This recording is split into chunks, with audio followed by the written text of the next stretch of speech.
الله الرحمن الرحيم رب اشرح لي صدري ويسر لي أمري واحلل عقدة من لساني يفقهوا قولي حسبنا الله ونعم الوكيل ونعم المولى ونعم النصير الحمد لله الذي هدانا لهذا وما كنا لنهتدي لولا أن هدانا الله لقد جاءت رسل ربنا بالحق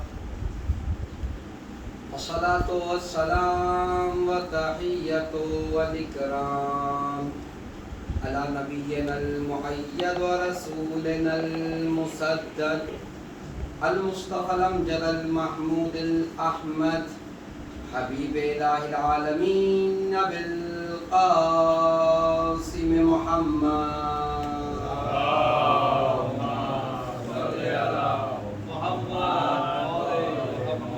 وعلى آل بيته الطيبين الطاهرين المعصومين ولعنة الدائمة على أعدائهم ومعاندهم وظالمهم وغاصب حقوقهم ومنكري فضائلهم وشاكين فيهم أجمعين أما بعد فقد قال إمامنا الرضا عليه الصلاة والسلام من جلس مجلسا يعيا فيه أمرنا لم يمت قلبه حين تموت القلوب صلاة محمد وعلى اللهم صل على محمد وعلى محمد.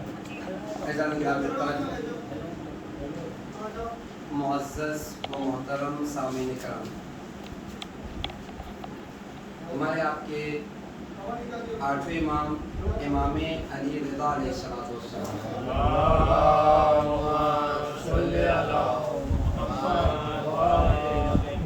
ارشاد فرماتے ہیں من جلسا مجلسن یحییٰ فیہ امرنا لم یمت قلبہ حین تموت القلوب. دیکھیں 10 دن مجھے آپ کی خدمت میں جو ہے وہ کچھ بیان کرنا ہے اور انشاءاللہ کہ ایک موضوع کے تحت کچھ باتیں آپ کی خدمت میں پیش کروں گا.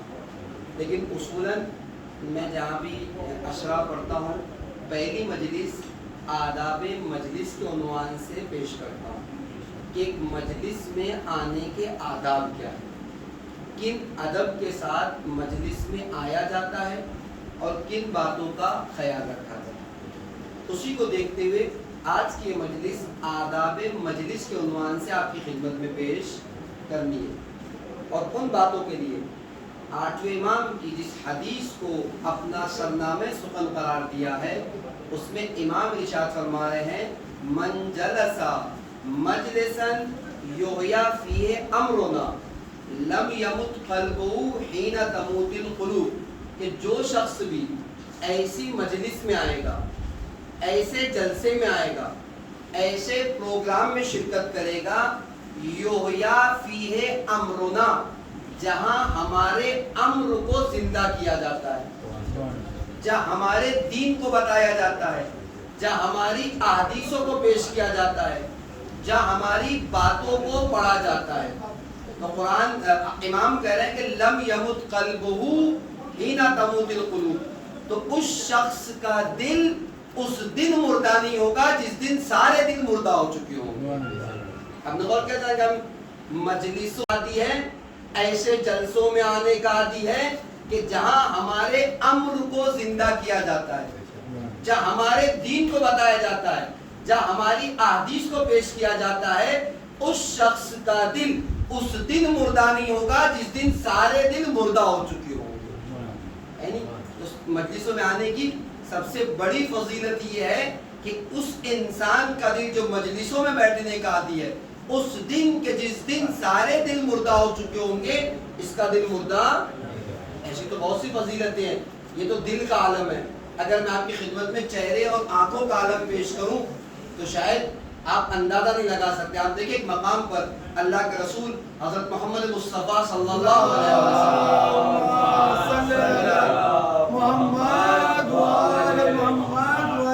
اپنی بیٹی شہزادی کو خطاب کر کے کہتے ہیں یا فاطمہ کل عین باکیہ یوم القیامہ الا من بکت علی مصاب الحسین انہا ضاحکۃ مستبشرہ.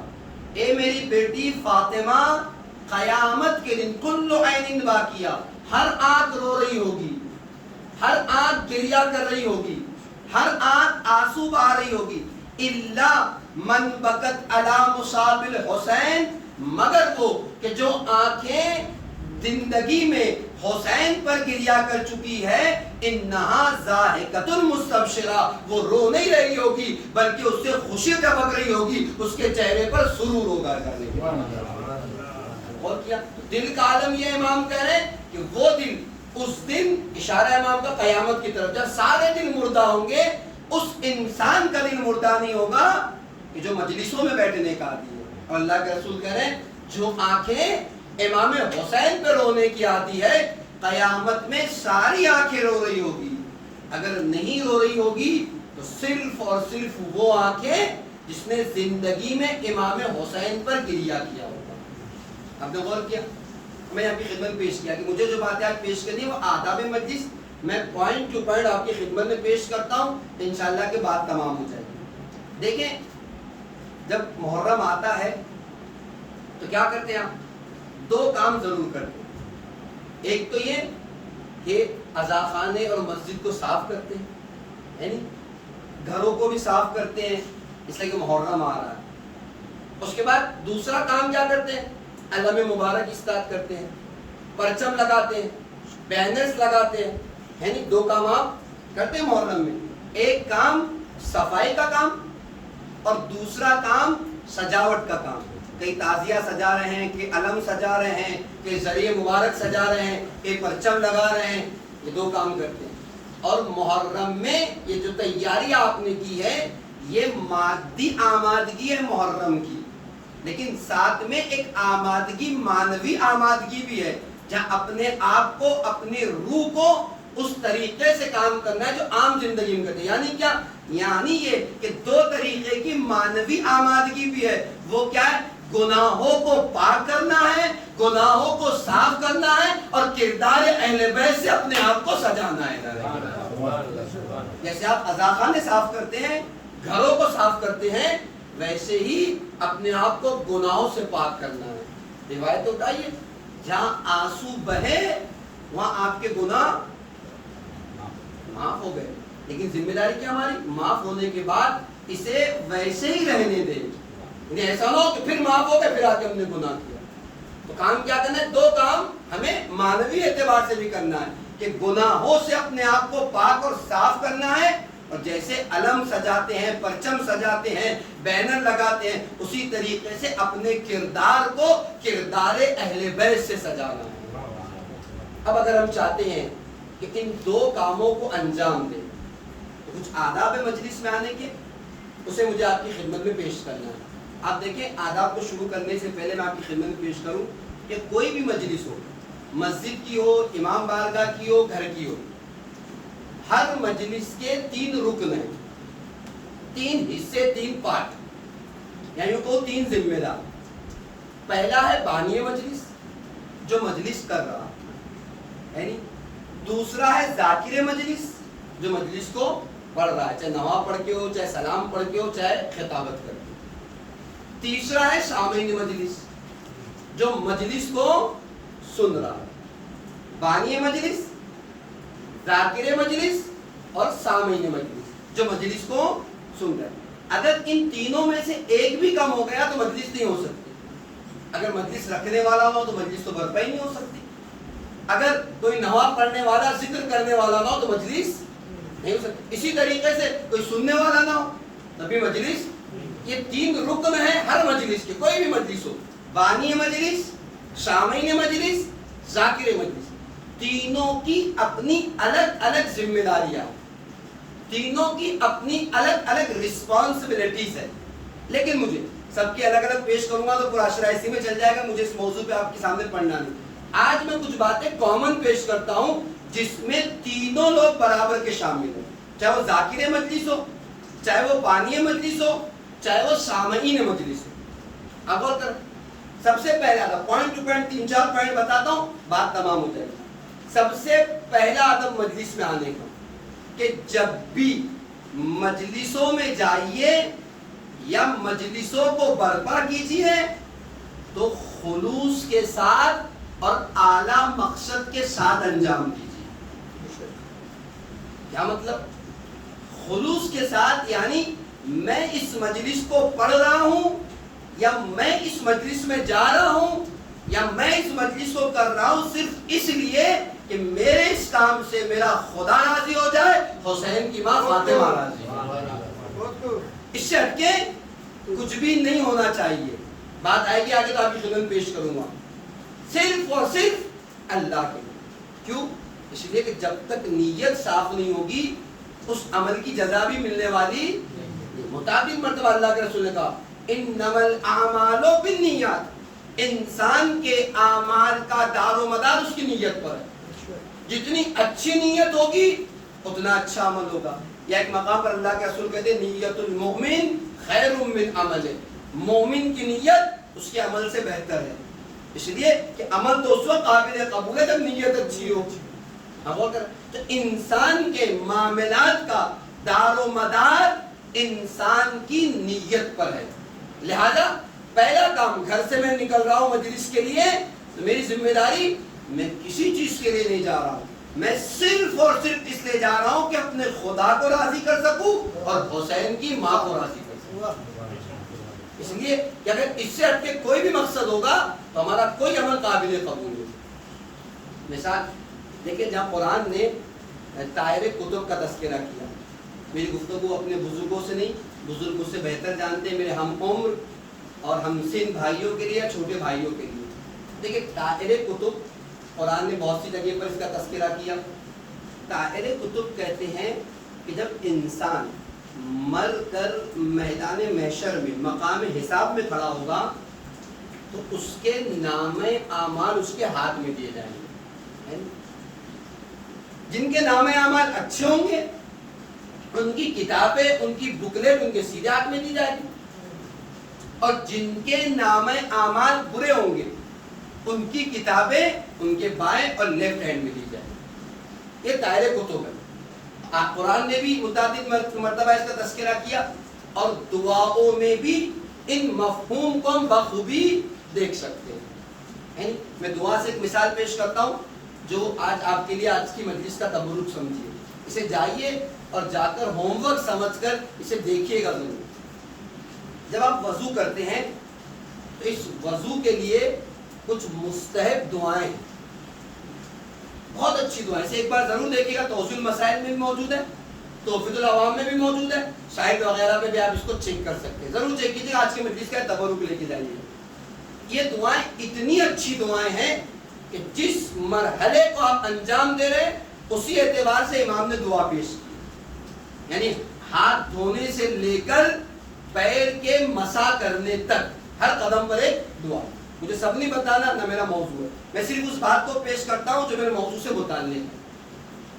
آپ دیکھیں جب آپ سیدھے ہاتھ پر پانی ڈالتے ہیں تو وضو کی دعا آکے کہتی ہے کہ کہیے اللہم آتنی کتابی بیمینی والخلد فی الجنان یساری وحاسبنی حسابا یسیرا۔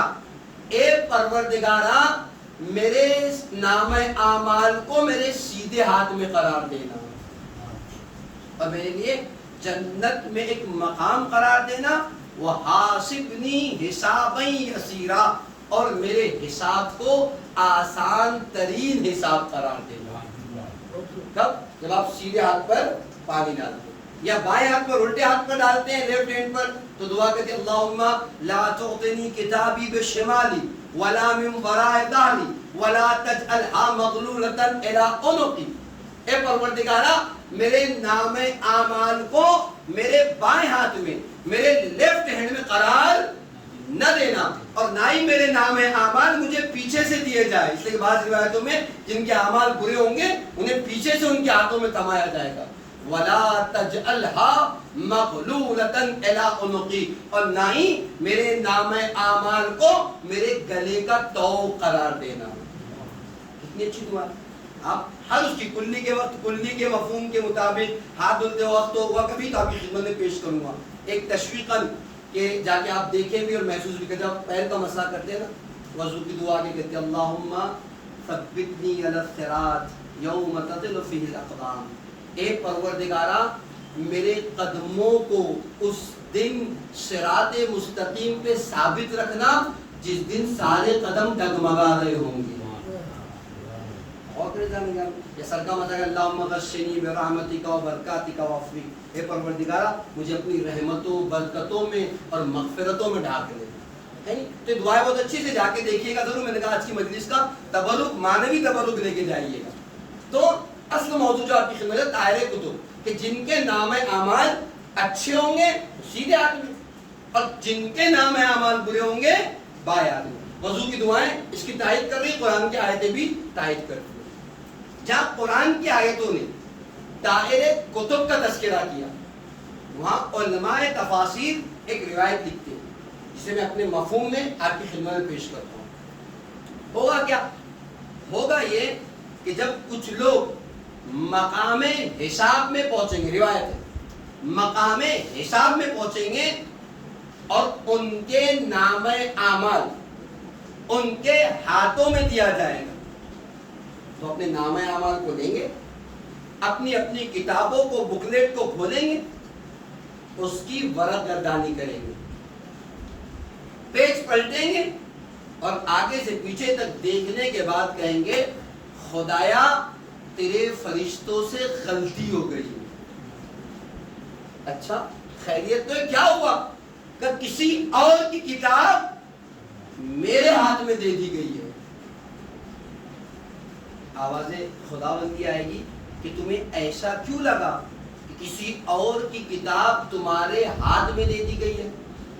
جو لوگ کہیں گے پروردگارا میں نے اتنی مجلسیں کرائی تھی اس میں لکھا ہوا نہیں ہے, اتنی سبیلوں سے تبرک بٹوایا تھا اس میں لکھا نہیں, اتنی نمازیں پڑھی تھی اس میں لکھا نہیں, اتنے ڈونیشنز دیے تھے اس میں لکھا ہوا نہیں ہے. آواز خداوندی آئے گی نادان پہلے یہ سمجھ لے کہ میرے فرشتے معصوم ہیں, ان سے غلطی نہیں ہوتی, لہذا یہ تو ہو ہی نہیں سکتا کہ کسی کی اور کی کتاب تیرے ہاتھ میں دے دی گئی ہے. ہاں تو یہ جو کہتا ہے کہ اتنی مجلسیں کی تھی اس میں لکھا ہوا نہیں ہے, تو نے مجلسیں اس لیے کی تھی کہ لوگ کہے واہ واہ واہ واہ واہ کتنا بڑا آدمی ہے, کتنی مجلسیں کرتا ہے, تو لوگ تو واہ واہ کر چکے, اب میری بارگاہ میں کیا چاہیے. سبیلوں سے تبرک اس لیے بٹوایا تھا کہ ہر جگہ تیرے چرچے ہو جائے, لوگ تیرا نام لے, تو تیرے چرچے تو ہو چکے, اب میری بارگاہ میں کیا چاہیے. اتنے ڈونیشنز دیے تھے کہ مسجد کے مائک سے تیرا نام لے لیا جائے, پیپر اور اخبار میں اور چینلوں پر تیرا نام آ جائے, تو مسجد کے مائک سے تیرا نام لیا جا چکا, پیپروں میں اور اخباروں میں تیرا نام چھپ چکا, اب ہماری بارگاہ میں کیا چاہیے. نمازیں پڑھی تھی اس لیے کہ لوگ کے واہ کیا بڑا عابد ہے, 2 گھنٹے مسجد میں کھڑا رہتا ہے, تو لوگوں کی واہ واہ اور لوگوں کی تعریف کے لیے نمازیں پڑھی تھی, لوگ تو تیری تعریف کر چکے, اب میری بارگاہ میں کیا چاہیے. آواز خداوندی آئے گی یاد رکھو جو عمل تم نے میرے لیے کیا ہے اس کی جزا دینے کے لیے میں تیار ہوں, اور جو کام جس کے لیے انجام دیا ہے اس کی جزا جا کر اس سے لے لو, میری بارگاہ میں کچھ بھی نہیں ہے. اور کیا جانگاہ میں, لہذا پہلا کام کیا ہے, پہلا کام نیت کو صاف بنا. مجلس میں جا رہے ہیں, چاہے مجلس کر رہے ہیں, یا بانی ہوں گے یا سامعین ہوں گے یا ذاکر ہوں گے, نوے خواہ بھی اگر ہے مثلا سلام اور سوچ پڑھنے والا بھی ہے, تو میرا قصد یہ نہ ہو کہ لوگ مجھے دیکھیں گے کہیں گے واہ کتنی اچھی آواز ہے, واہ کتنا اچھا انداز ہے, واہ کتنے اچھے بال ہے. آج کل تو یہی فیشن ہے جانے کا بھی نہ, ان چیزوں کے لیے نہیں, صرف اس لیے یہ کام میں خدا کے لیے کر رہا ہوں.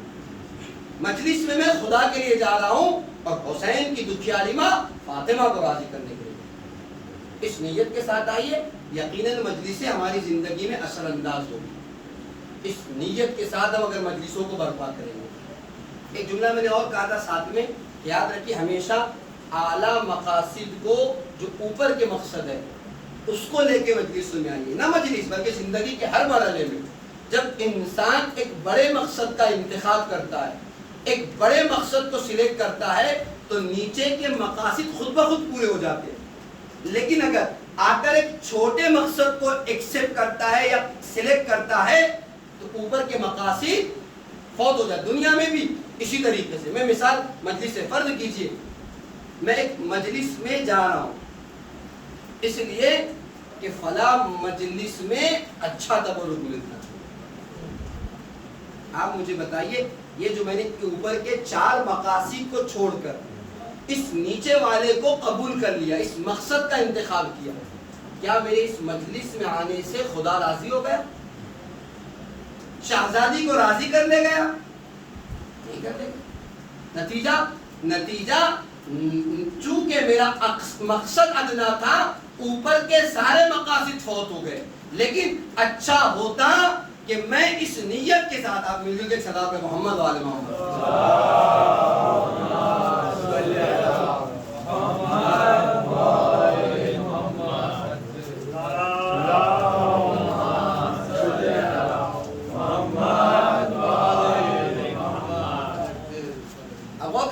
بجائے اس کے کہ میں کسی ادنا مقصد کا انتخاب کرتا، اعلیٰ مقصد کا انتخاب کرتا کہ مجلس میں اس لیے جا رہا ہوں کہ خدا کو راضی کر سکوں اور شہزادی کو راضی کر سکوں، اس اعلیٰ مقصد کے ساتھ جاؤں گا تو نتیجہ یہ ہوگا خدا بھی راضی ہوگا، شہزادی بھی راضی ہوگی، علم بھی ملے گا، ملاقاتیں بھی ہو جائے گی اور تبرک تو ملنا ہی ہے آپ کو۔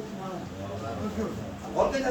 تو ہمیشہ اعلیٰ مقصد کے ساتھ مجالس میں شرکت کیجیے، اور پہلا کا خلوص کے ساتھ۔ جب تک خلوص کے ساتھ آپ مجلسوں میں تشریف نہیں لائیں گے وہ بات مجلسوں میں پیدا ہی نہیں ہوگی۔ اس لیے کہ میں نے کہا طاہر کتب کے ضمن میں خدا کہے گا یہ کام اس کے لیے کیا، اس کی جزا اس سے لے لے، وہ اس کے لیے کیا، اس کی جزا اس سے لے لے، جو کام میرے لیے کر کے آئے ہو میں جزا دینے کے لیے تیار ہوں۔ تو پہلا ادب، خلوص سے مجلسوں کو برپا کیجیے، خلوص سے مجلسوں میں آئیے اور اعلیٰ مقصد کو نگاہ میں رکھ کر ان مجلسوں کا انعقاد کیجیے، پہلی چیز۔ دوسری چیز، باوضو ہو کر مجلس میں تشریف لائیے۔ میں آداب پیش کر رہا ہوں اچھی مجلس میں، کل سے ایک موضوع آپ کی خدمت میں مستقل پیش کروں گا۔ باوضو ہو کر مجلس میں تشریف لائیے۔ آپ مجھ سے پوچھ سکتے ہیں کیا مولانا کوئی دلیل بھی آپ کے پاس، کوئی حدیث، کوئی آیت؟ تو میں آپ کی خدمت میں عرض کروں کہ کون ایسا ہے اس فرش عذاب پر جس کا عقیدہ یہ نہیں ہے کہ فرش عذاب وہ مقام ہے یا شہزادی تشریف لاتی ہے، اہل بیت کے گھر کی فردیں تشریف لاتی ہے؟ اگر یہ عقیدہ ہے یہ فرش عذاب وہ مقام ہے یا شہزادیاں آتی ہے، اہل بیت کے گھر کی فردیں تشریف لاتی ہے، تو پھر کیا یہ وہی لوگ نہیں جن کے لیے قرآن کہے انما یرید اللہ لیذھب عنکم الرجس اہل البیت ویطہرکم تطہیرا؟ کہ یہ وہی لوگ نہیں جن کے لیے قرآن طہارت کے تذکرے کر رہا ہے کہ ہم نے نجاستوں کو ان سے بہت دور رکھا اور ایسے پاک بنایا جیسے پاک بنانے کا حق ہے۔ اس کا مطلب جو شخصیتیں آ رہی ہے وہ پاک و منزہ ہے، جو جتنا پاک اور صاف ہو کر مجلس میں آئے گا اتنا ہی اہل بیت سے قربت بڑھتی چلی جائے گا۔ جتنا پاک ہوگا، جتنا صاف ہوگا، جتنا باوضو ہوگا، اہل بیت سے قربت بڑھتی چلی جائے گی۔ جتنی قربت بڑھے گی زندگیوں میں تبدیلی آتی چلی جائے گی، چاہے وہ مادی تبدیلی ہو یا مانوی تبدیلی ہو۔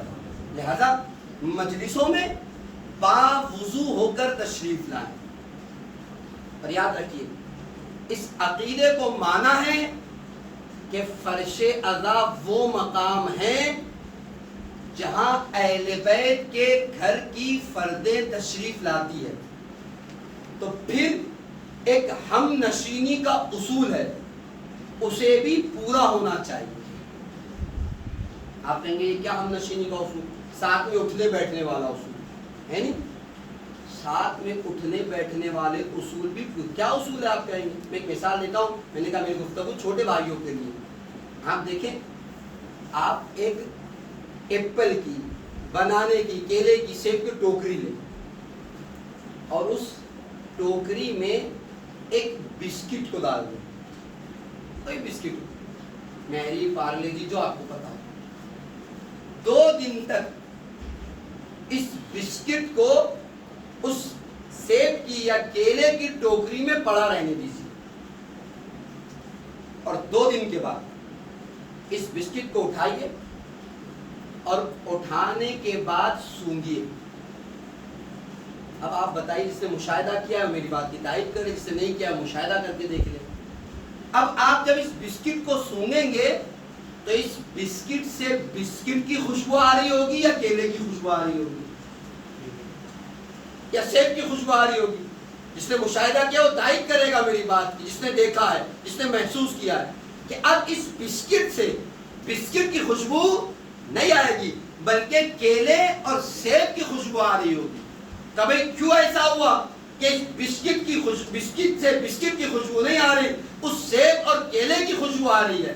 کہ ہوا کچھ نہیں. اصولی ہم نشینی کا یہ ہے کہ جب بھی 2 چیزیں ساتھ میں اٹھتی بیٹھتی ہے تو ہوتا ہی ہے, ہلکا والا بھاری والے سے کچھ چیزوں کو قبول کر لیتا ہے, ہلکا والا بھاری والے سے کچھ چیزوں کو لے لیتا ہے. کیلے کی خوشبو بھاری تھی, بسکٹ کی خوشبو ہلکی تھی, بسکٹ مجبور ہوا کہ اس کیلے کی خوشبو کو اپنا لے, اپنی خوشبو کو چھوڑ دیا اور کیلے کی خوشبو کو دینے لگا. تو طے ہو گیا نا ہم نشینی کا اصول کہ جب 2 چیزیں ساتھ میں اٹھ بیٹھ رہی ہو تو اچھا والا اپنی خوشبو کو یا یوں کو ہلکا والا بھاری والے سے کچھ چیزوں کو کسب کر لیتا ہے. میرا سوال آپ سے ہے, کیا پوری کائنات میں کوئی کردار اہل بیت جیسا ہے, کوئی اخلاق اہل بیت جیسا ہے؟ جب نہیں ہے نا تو پھر اس بات کو قبول کیجئے کہ جب مجلسوں سے آئیے اور اٹھ کر یہاں سے جائیے تو آپ کے کردار سے کردار اہل بیت.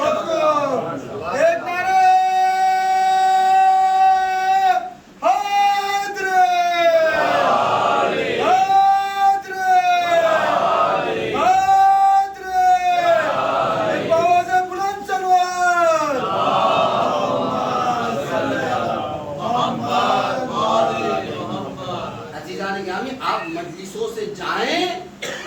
کردار سے کردار اہل بیت کا پتہ چل رہا, آپ کے اخلاق سے اخلاق اہل بیت کا پتہ. اور دیکھنے والا دیکھے تو کہے محرم سے پہلے کچھ تھا, محرم کے بعد کچھ ہو گیا. زیادہ نہیں, 1 گھنٹے کی مجلس سے اگر آپ ایک بات بھی لے کر گئے نا اور اسے اپنی زندگی میں آپ نے جگہ دینا شروع کی, یہ ایک قطرہ ہے, لیکن 2 مہینہ 8 دن کے بعد آپ کے کردار سے سمندر بن کے چھلکے گا. اور دیکھنے والا دیکھے گا تو کہے گا محرم سے پہلے کچھ تھا, محرم کے بعد کچھ ہو گیا. یعنی پر یقین مانیے, کیا کوئی دلیل ہے آپ کے پاس کہ آپ ہماری مجلس قبول ہوئی کہ نہیں ہوئی, ہماری عبادت قبول ہوئی کہ نہیں ہوئی؟ آپ دیکھیں, اگر نماز کی میں بات کروں تو ایک شخص ہمارے پہلے امام حضرت علی ابن ابی طالب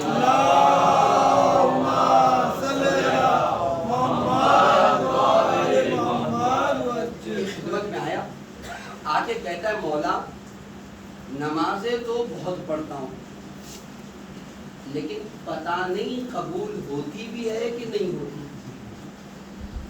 امام نے کہا قرآن پڑھتے ہو؟ ہاں مولا پڑھتا ہوں. کہا قرآن میں یہ آیت پڑھی ہے؟ کون سی آیت؟ امام نے کہا ان الصلاۃ تنہا عن الفحشاء والمنکر, کہ بے شک نماز انسان کو فاحشات سے اور برائیوں سے روکتی ہے. ہاں پڑھا ہے مولا. کب پڑھا ہے؟ تو نماز پڑھو اور پڑھنے کے بعد دیکھو اگر برائیوں سے اور گناہوں سے بچ رہے ہو تو سمجھنا نماز قبول ہو رہی ہے. لیکن اگر نماز پڑھ رہے ہو پھر وہی گناہ کر رہے ہو, پھر وہی برائی کر رہے ہو تو سمجھنا نماز قبول نہیں ہو رہی ہے. عزیزان گرامی, اب میں تو نہیں کہتا، لیکن خطبہ اور شورا کہتے ہیں کہ مجلسیں، یہ محفلیں نماز عشق ہے، تو پھر اس معیار کو لا کر ان مجلسوں پر بھی رکھ کے دیکھیے کہ مجلسوں کے بعد اگر ہمارے اندر تبدیلیاں پیدا ہو رہی ہے تو سمجھنا مجلسیں قبول ہو رہی ہے۔ یعنی اس معیار کو لا کے یہاں رکھیے کہ اٹھ کے جائیے، تبدیلی کو محسوس کیجئے تو سمجھیے کہ مجلسیں قبول ہے، لہذا تبدیلی ہو رہی ہے۔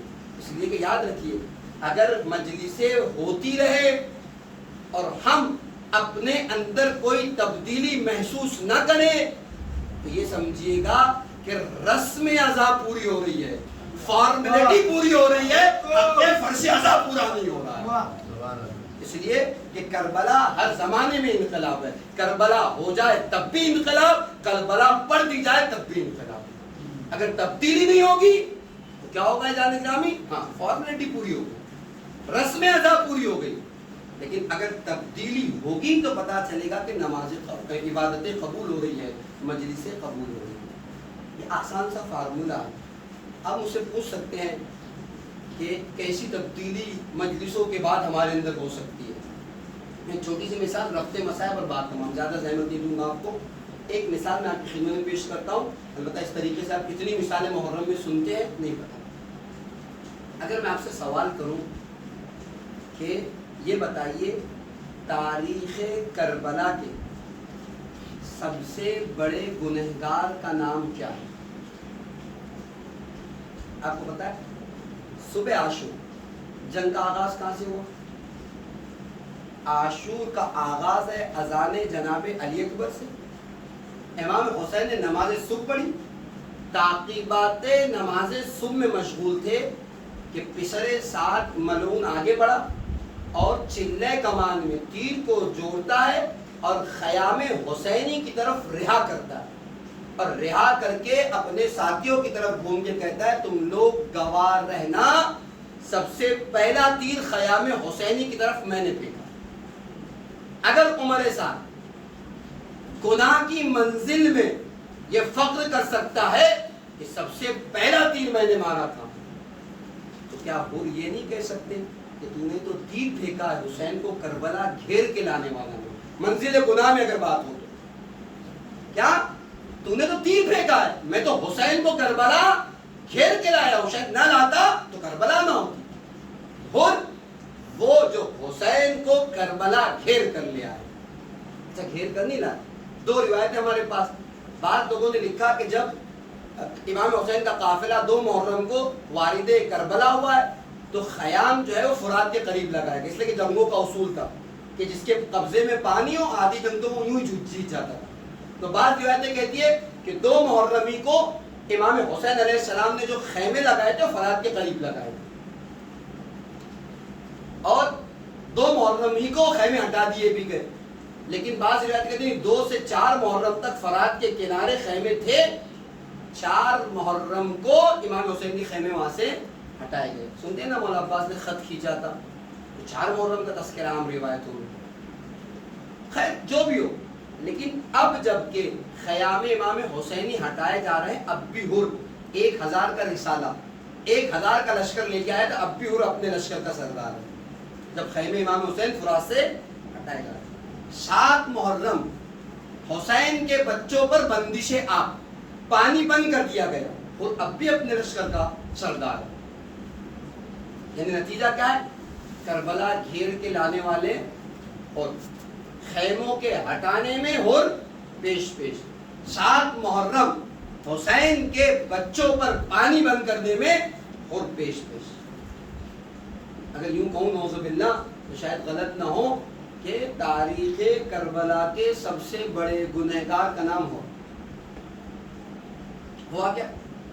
عاشور کی شب گزری، صبح عاشور آتے آتے فکروں نے کروٹ بدلی اور اس لشکر کو چھوڑ کر خدمت امام حسین میں آ گئے، اور آنے کے بعد کیا کہا؟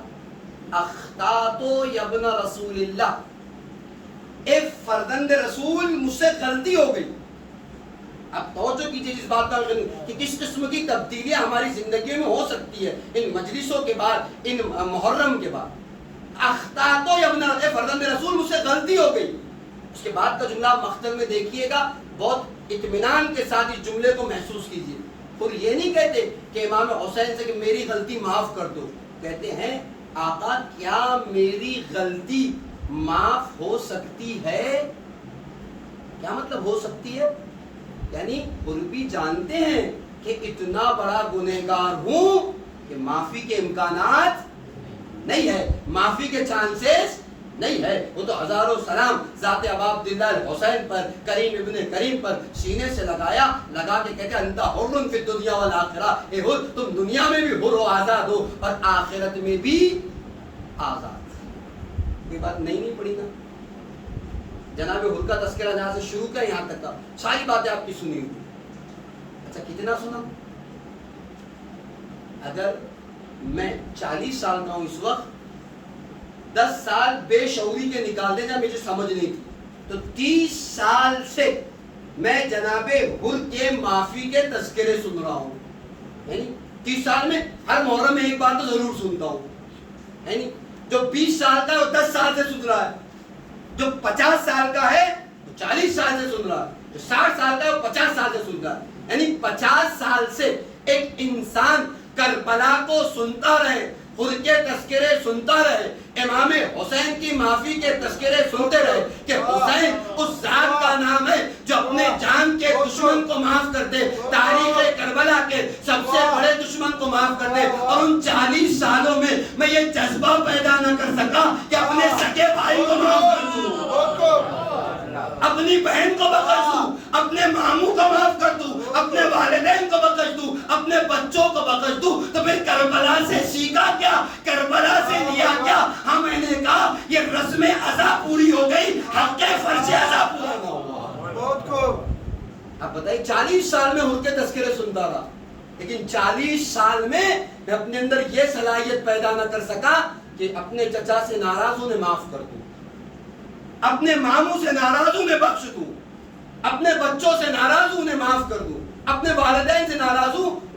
حسین جان کے دشمن کو معاف کر دیں, حسین تاریخ کربلا کے سب سے بڑے گنہگار کو بخش دیں. اور 40 سال میں 20 سال میں اگر یہ صلاحیتیں میں نے اپنے اندر پیدا نہیں کی تو پھر کربلا سے سیکھا کیا, کربلا سے لیا کیا؟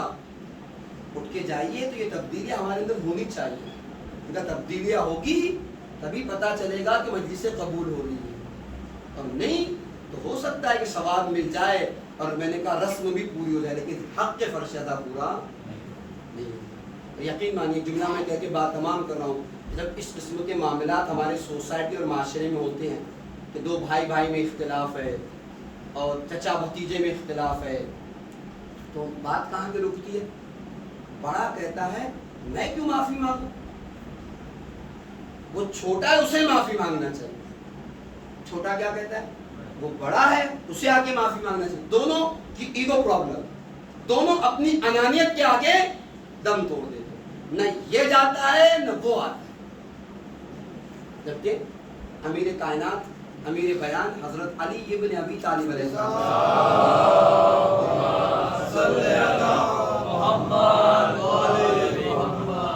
ارشاد فرماتے یاد رکھو اکڑنا مردوں کی صفت ہے, جھک جانا زندوں کی صفت ہے, جھک کے بتاؤ کہ مردانی زندہ ہو.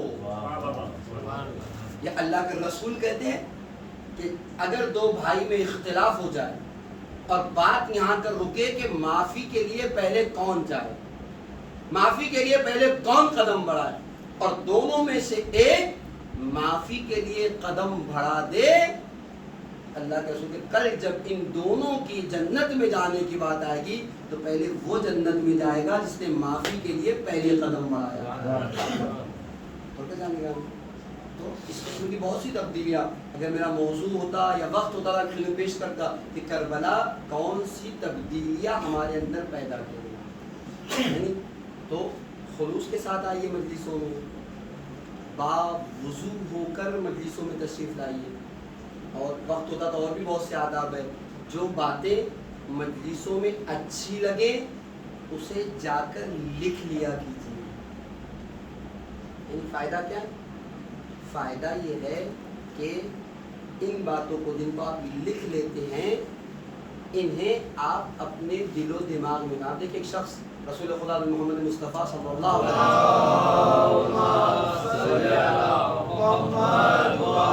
وسلم کی خدمت میں آیا، آگے کہتا ہے یا رسول اللہ علم کہتے کسے ہے؟ اللہ کے رسول نے کہا اگر کوئی عالم کسی بات کو بیان کرے تو اسے غور سے سنو۔ پھر کہا یا رسول اللہ غور سے سنتا تو ہوں لیکن باتیں ذہن میں نہیں رہتی، تقید العلم بالقلم، علم کو قلم سے قید کر لو۔ کہا یا رسول اللہ باتیں ذہن میں رہتی نہیں، اللہ کے رسول نے کہا کیا کرو؟ اسے لکھ لو۔ اللہ کے رسول کہتے جب اسے لکھ لو تو اپنے دل و دماغ میں اتار دو، اور جب یہ بات دل و دماغ میں اتر جائے اس پر عمل کرنے کی کوشش کرو۔ جس دن تم اس پر عمل کر لے جاؤ سمجھنا علم حاصل کر لیا۔ ہم کیا سمجھتے ہیں پڑھ لینا علم ہے، سن لینا علم ہے، نہیں، سننا اور پڑھنا علم نہیں، اس پر عمل کرنے کا نام اصل علم ہے۔ تو نتیجہ کیا ہے؟ آپ ان باتوں کو لکھیں، محفوظ رکھیں۔ ایک مقام پر امام علی علیہ الصلوۃ والسلام صلوات محمد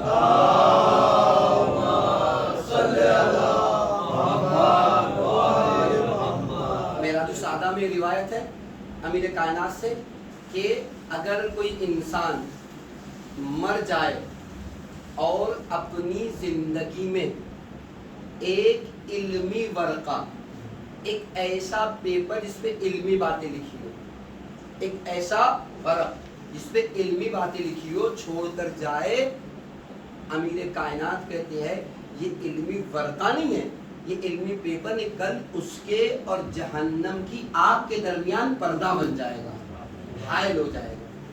لہذا ان باتوں کو جتنا ہو سکتا ہے لکھیے، یہ کل زندگی میں بھی آپ کا ذخیرہ ہے، کل مر جانے کے بعد بھی آپ کے کام آئے گا۔ وقت تمام ہو گیا، ورنہ آداب میں تو اور بھی ہے کہ جب ایسی جگہوں پر مجلسوں میں جائیے کہ جہاں جگہ چھوٹی ہو اور کوئی جگہ مانگے تو جگہ دے دیجئے، اس لیے کہ آپ یہاں جگہ دیجئے کل اللہ آپ کو وہاں جگہ دے گا۔ سورہ بارہ کے حجرات پڑھی، یا ایھا الذین آمنوا اذا قیل لکم تفصحوا فی المجالس، اپنی مجلسوں میں وسعت پیدا کرو، فافصحوا، تو وسعت پیدا کر دو، یفصح اللہ لکم، اللہ کل تمہارے لیے وسعت پیدا کرے۔ آج تم لوگوں کے لیے جگہ دو، کل اللہ تمہیں جگہ عطا کرے۔ بہت سے آداب ہے مجلس میں آنے کے، جس میں 3-4 میں آپ کی خدمت میں پیش کر سکا، پھر کبھی توفیق رہے گی تو آپ کی خدمت میں پیش کروں گا جانے والے کہ مجلس میں آنے کے آداب کیا ہے، کن اصولوں کے ساتھ آپ مجلس میں تشریف لائیں گے تو یہ مجلس سے ہماری زندگی میں یقیناً نفع بخش ہوگی اور ہماری زندگیوں کو بدل کے رکھ دے گی، ہمارے حالات بدل کے رکھ دے گی، ہمارے جان گرامی مزاج بدل کے رکھ دے گی۔ مجلسوں میں کربلا میں آج بھی صلاحیت ہے کہ کربلا حالات کو بدل سکتے ہیں، یعنی صرف ہمیں ان کے اصولوں کے ساتھ رعایت کرنے کی ضرورت ہے۔ آج مشکل کیا ہے ہمارے معاشرے میں؟ سب سے بڑی مشکل یہ ہے کہ ہماری مجلس امام حسین کے لیے نہیں رہ گئی، یا مجلس انجمن کی ہے یا مجلس کسی صاحب کی ہے، یعنی میری مجلس، میرا مولانا، میری انجمن، تو امام حسین کا کیا ہے؟ جب سب آپ کا ہے تو امام حسین کا کیا ہے اس میں؟ نتیجہ کیا ہو گیا؟ مجلس ویسی نہیں برپا ہو رہی جیسی ہونی چاہیے، اگر اس طریقے سے برپا ہوگی تو یقیناً اثر کرے گی، اثر کرنا بھی چاہیے، اس لیے کہ آسان بات نہیں۔ آپ مجھے بتائیے کیا پوری کائنات میں کوئی ذات امام سے زیادہ افضل ہو سکتی ہے؟ نہیں نا۔ اگر امام سے زیادہ کوئی ذات افضل نہیں تو وہ چیز جس چیز کے لیے امام اپنے سر کو دے رہے وہ کتنی قیمتی ہو۔ امام حسین علیہ السلام نے اس دین مبین اسلام کے لیے اپنے سر کو دیا، اسلام کتنا اہمیت کا ہے، سر کو دیا نہیں جانے گرامی، کیسی کیسی مصیبتیں برداشت کی ہے تاکہ دین اسلام بچ جائے۔ اور شاید کربلا کے وہ مناظر بہت زیادہ ائمہ علیہ السلام کے لیے سخت نہ ہوں جتنے سخت مناظر کوفہ اور شام کے۔ چاہے امام زمان کو جملہ کہ مجھے کربلا کے مصائب نے خون کے آنسو رلا دیے، پوچھنے والا نے پوچھا تھا تو مولا نے کہا تھا کوفہ اور شام کے، یا بعد کربلا امام سجاد کا گریہ کرنا، الشام الشام الشام، بازار شام، دربار شام، زندان شام۔ ارباب رضا، بس منزل مصائب میں آپ کی خدمت میں ایک روایت کو پیش کروں اور اپنی گفتگو کو تمام کروں۔ تاریخ نے لکھا اسیروں کا یہ لٹا ہوا قافلہ 12 محرم کو والد کوفہ ہوا اور 12 سے 19 محرم تک یہ کوفہ کے قید خانے میں رہا۔ 19 محرم سے پہلے ابن زیاد ملعون نے یزید کو خط لکھا کہ یہ قیدی کچھ دن اور کوفے میں رہ گئے تو کوفے کے حالات بدل جائیں گے، لہذا جلدی سے انہیں کوفے سے نکالو۔ ان کے خطبوں نے لوگوں کا دل دہلا دیا ہے، لوگوں کی جو ہے وہ عقلیں معاف کر دی ہے۔ یزید نے خط میں لکھا کہ جیسے ہی میرا قاصد خط لے کر اسی وقت قافلے کو کوفہ سے باہر کر دینا۔ تاریخ ہے کہ 19 محرم الحرام، شام کا وقت ہے، یزید کا قاصد ہے، ابن زیاد کے پاس خط لے کر آیا۔ اسی شام کے وقت ابن زیاد ملعون نے اس قافلے کو کوفہ سے شام کے لیے روانہ کر دیا۔ مقتل کہتا ہے کہ ابھی کچھ ہی دیر چلے تھے کہ رات کا سناٹا چھانے لگا۔ شام کے وقت چلے گئے 2-4 گھنٹے کی مسافت طے نہیں کی کہ رات کے اندھیرے چھا گئے، اور جب رات کے اندھیرے چھائے، بشر سعد اور شمر ملعون جیسے لوگوں نے کہا کہ کوفے میں بغاوتیں شروع ہو گئی ہے اور سلیمان بن سرد خزائی کی قیادت میں ایک لشکر تیار ہو رہا ہے، کہیں ایسا نہ ہو کہ وہ لشکر ہمارے اوپر حملہ کر کر ان سروں کو ہم سے چھین لے۔ لہذا ہم کوشش یہ کرتے ہیں کہ رات میں کہیں پناہ لیتے ہیں، صبح اٹھ کر پھر سفر کو جاری کریں گے۔ جب ڈھونڈنا شروع کیا، ایک بیابان میں چھوٹی سی روشنی دکھائی دی۔ یہ قافلہ اس روشنی کی طرف بڑھا، جب قریب گئے تو کیا دیکھا؟ ایک چھوٹا سا دیر ہے، دیر جس میں عیسائی پادری رہتا اور اس کے کچھ شاگرد ہیں جو وہاں عبادت کرتے ہیں۔ ان کا طریقہ ہوتا تھا جنگلوں میں اور صحراؤں میں یہ اپنے دیر بنایا کرتے تھے۔ دیر کے پاس گئے، دیر کے دروازے کو کھٹکھٹایا، دق الباب کیا۔ ایک شاگرد ہے اس کا، اس نے دروازے کو کھولا۔ کہا کون؟ کہا ہم آپ کے پادری سے ملنا چاہتے ہیں، جو آپ کا بڑا ہے اس سے ملاقات کرنا چاہتے ہیں۔ وہ گیا اور اپنے استاد کو بلا لایا۔ ضعیف سا استاد ہے، سر کو جھکائے کھڑا ہے، کئی شاگرد اس کے ہاتھ کی تربیت پاتے ہیں۔ بتاؤ کیا کہنا ہے؟ کہا ہم یہ چاہتے ہیں کہ آج کی رات اس دیر میں رک جائیں۔ پادری کہتا ہے ہو کون؟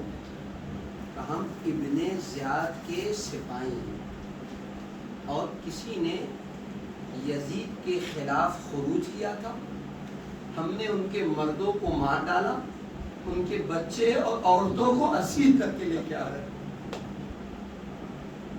مقتل کہتا ہے اس پادری نے سر کو اٹھایا تو پہلی نگاہ ایک قیدی کے اوپر پڑی جو اوپر سے نیچے تک طوق و سلاسل میں جکڑا ہوا تھا، گلے میں خاردار طوق، ہاتھوں میں ہتھکڑیاں، پیروں میں بیڑیاں۔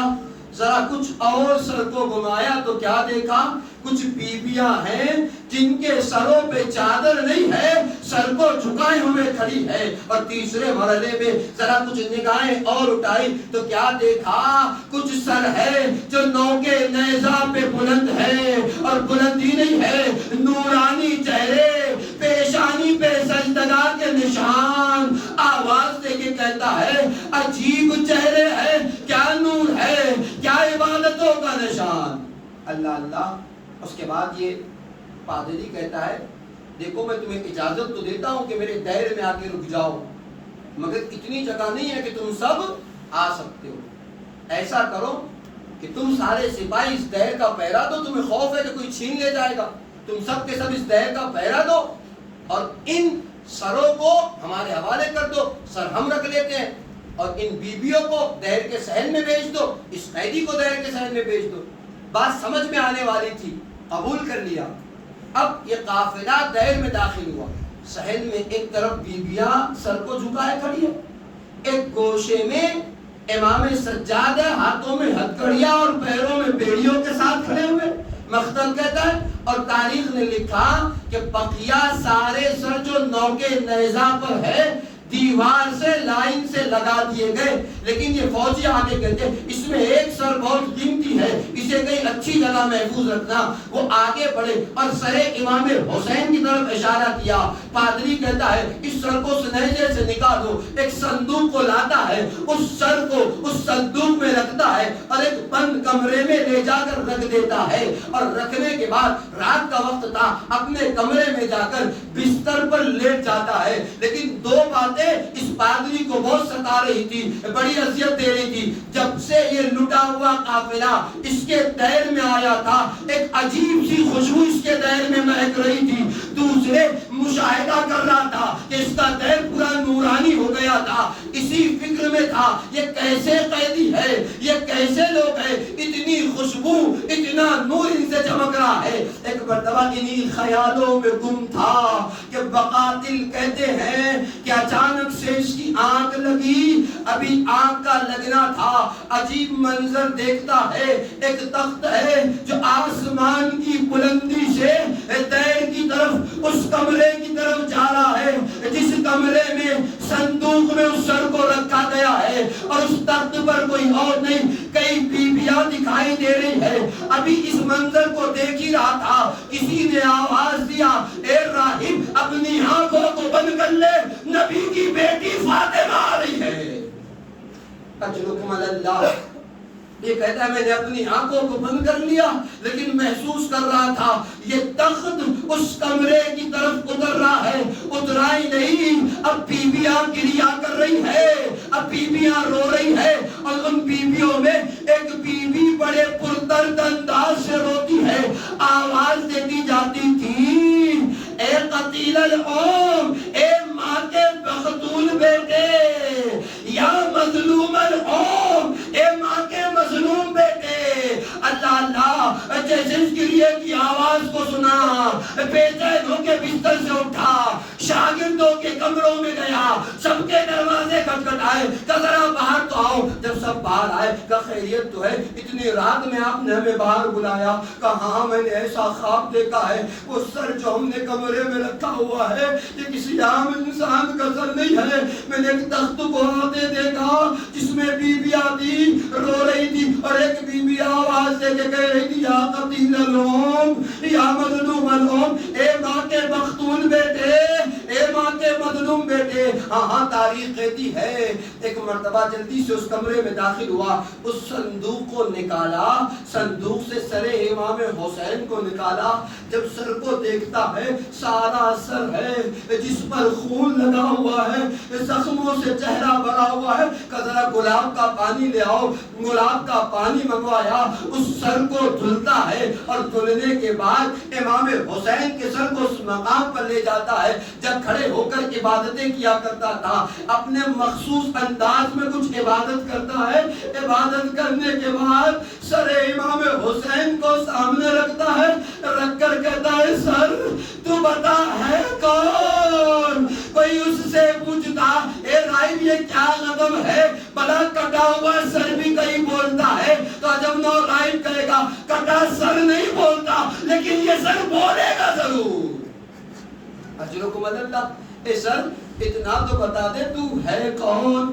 اللہ اللہ، سر امام حسین سے آواز آئی انا عطشان، میں پیاسا ہوں، انا جائعون، میں بھوکا ہوں، انا مقتول، میں قتل کر دیا گیا ہوں۔ ایک مرتبہ جیسے راہب نے اس آواز کو سنا، آگے بڑھ کے کہتا ہے زدنی ذرا کچھ اور بولو، اپنے بارے میں کچھ اور سناؤ۔ ایک مرتبہ سر امام حسین کہتا ہے کیا تم یہ جاننا چاہتے ہو، میرا حسب و نسب جاننا چاہتے ہو تو سنو، انا ابن المصطفیٰ، انا ابن علی بن المرتضیٰ، انا ابن فاطمہ الزہراء، انا ابن خدیجہ الکبریٰ۔ اے راہب تو سننا چاہتا ہے میں کون ہوں؟ میں رسول خدا کا بیٹا، علی مرتضیٰ کا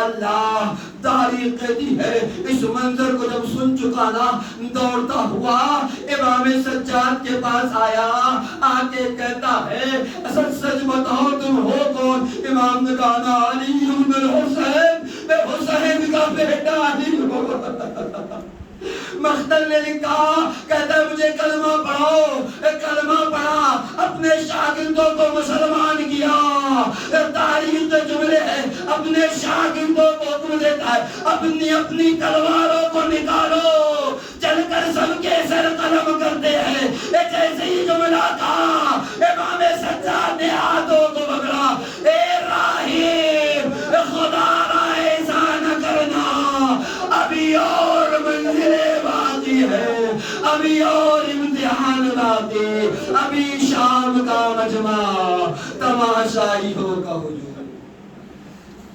الا لعنۃ اللہ علی القوم الظالمین سيعلم الذين ظلموا أي منقلب ينقلبون الہی باقتداها وابیها وبالها وبنیها سر المستودع یا پروردگارا ہمارے آنسو کو رومال شہزادی میں لگا عنایت فرما ہمارے آنسو کو تسکین شہزادی کا ذریعہ قرار دے قلب ناظرین امام کو ہم سے راضی و خوشنو فرما امام کی دعاؤں میں ہمیں شامل حال فرما غیبت امام میں اپنی ذمہ داریوں کو پورا کرنے کی توفیق فرامت فرما میرے محبوب سامعین جلسہ بانیان جلسہ کی تمام دلی مرادوں کو پورا فرما ان کی تمام مشکلات کو برطرف فرما میرے محبوب ان آنسوؤں کے بعد جو دعائیں دل میں لے کر اسے قبول و مستجاب فرما جو دعائیں رہ گئے اسے قبول و مستجاب فرما میرے محبوب اہم ترین دعا ہے منتقم خون امام حسین یوسف زہرا امام زمانہ کی ظلم تعجیل فرما امام کے مخلص غلاموں میں ہمارا شمار فرما